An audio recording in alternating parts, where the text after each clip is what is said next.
కావ్య ఇంటి పని మనిషిలా ఉంది అన్న అనామిక ఫ్రెండ్స్ కి షాక్ ఇచ్చిన అపర్ణ అసలు ఏం జరిగింది అనేది మనం ఈ వీడియోలో తెలుసుకుందాం. ధాన్యలక్ష్మి దగ్గరికి అనామిక వెళ్లి అత్తయ్య మీతో ఒక విషయం చెప్పాలి అని అడుగుతుంది. ఏంటి చెప్పమ్మా అనామిక అనగానే, నా పెళ్లికి కొంతమంది ఫ్రెండ్స్ రాలేదు, వాళ్ళు ఇప్పుడు ఇంటికి వస్తానంటున్నారు అనగానే, సరే రమ్మని చెప్పు, దానికి ఏర్పాట్లు అన్ని చేస్తానులే అని చెప్తుంది ధాన్యలక్ష్మి. ఇంకా అనామిక ఫ్రెండ్స్ అయితే ఇంటికి వస్తారు. వాళ్ళకి కావ్య టీ టిఫిన్ సర్వ్ చేస్తూ ఉంటుంది. ఇదంతా పైనుంచి అపర్ణ చూస్తూ ఉంటుంది. ఇంతలో అనామిక ఫ్రెండ్స్, మీ వాళ్ళు పని మనిషిని కూడా చాలా రిచ్ అమ్మాయిని పెట్టుకున్నారే, అమ్మాయి చాలా అందంగా ఉంది అని అంటారు. మరి దుగ్గురాల ఫ్యామిలీ అంటే ఏమనుకుంటున్నారు అని అనామిక అంటుంది. దీంతో కావ్య కొంచెం బాధపడుతుంది. నేను ఇంటి కోడలని అనామిక ఎందుకు చెప్పలేదు అని ఆలోచిస్తూ ఉంటుంది. ధాన్యలక్ష్మి కూడా అక్కడే ఉంటుంది, కానీ కావ్య ఇంటి కోడలని మాత్రం చెప్పదు. ఇదంతా పైనుంచి చూస్తున్న అపర్ణ కావ్యాన్ని పిలుస్తుంది. వెంటనే కావ్య వెళ్లి, అత్తయ్య ఏం కావాలో చెప్పండి అడుగుతుంది. ఈ ఇంటి పరువు ప్రతిష్ట కావాలి, ఇస్తావా కావ్య అని అడుగుతుంది. అత్తయ్య మీరేమంటున్నారో నాకు అర్థం కావట్లేదు అని అంటుంది. వాళ్ళ నిన్ను పని మనిషి అంటే నువ్వు ఎందుకు సైలెంట్ గా ఉన్నావు అని అంటుంది. దీనికి కావ్య మౌనంగా ఉంటుంది. ఇక నాకు ఎదురు మాటకుండా నేను చెప్పింది చేయని అపర్ణ అంటుంది.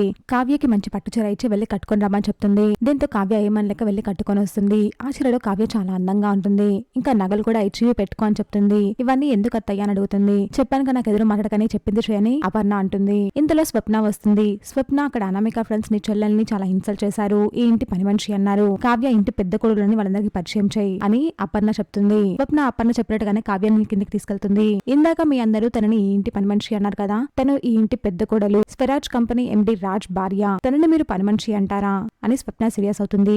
మీరు అలా అంటుంటే కనీసం కాదు అని చెప్పే బుద్ధి కూడా అనామికకు లేకుండా పోయింది అని స్వప్న అంటుంది. ఇంతలో అనామిక ఫ్రెండ్స్, ఏంటి అనామిక, తను ఏంటి పని మనిషి కాదు అని చెప్పొచ్చు కదా, నువ్వు అలా చెప్పేసరికి మేము పని మనిషి అనుకున్నాము, సారీ అక్క అలా అన్నందుకు క్షమించండి అని అనామిక ఫ్రెండ్స్ అంటారు. ఇంకా అనామిక దీనికి చాలా సీరియస్ అవుతుంది. నా ఫ్రెండ్స్ ముందు నన్ను ఇన్సల్ట్ చేస్తావా, నిన్ను వదిలిపెట్టిన కావ్య అని మనసులో అనుకుంటుంది. ధాన్యలక్ష్మి అక్కడే ఉంటుంది, కానీ ఒక్క మాట కూడా మాట్లాడదు, సైలెంట్ గా ఉంటుంది. ఇంతలో అపర్ణ వచ్చి, నా కోడని పని మనిషి అంటావా, నీ తోటి కోడలను నువ్వు గౌరవించకపోయినా పర్వాలేదు, కానీ వచ్చిన నలుగురు ముందు అవమానించకపోతే చాలు అని అపర్ణ అంటుంది. ఇంకోసారి కావ్య విషయంలో అంటే నా కోడల విషయంలో జరిగితే అసలు ఊరుకోను, మళ్ళీ ఇలాంటి తప్పేమైనా జరిగితే మాత్రం ఇంటి కోడలని కూడా చూడను, బయటకు గెంటేస్తాను అని అపర్ణ స్ట్రాంగ్ వార్నింగ్ ఇస్తుంది. దీంతో అనామికకి ఇంకా కోపం వస్తుంది. చూసారుగా ఫ్రెండ్స్, నెక్స్ట్ ఎపిసోడ్ లో ఇదే జరుగుతుంది. ఇదే జరగాలి అని కోరుకుందాము. ఇలాంటి జెన్యూన్ అండ్ రెగ్యులర్ అప్డేట్స్ కోసం మా ఛానల్ ని సబ్స్క్రైబ్ చేసుకోండి.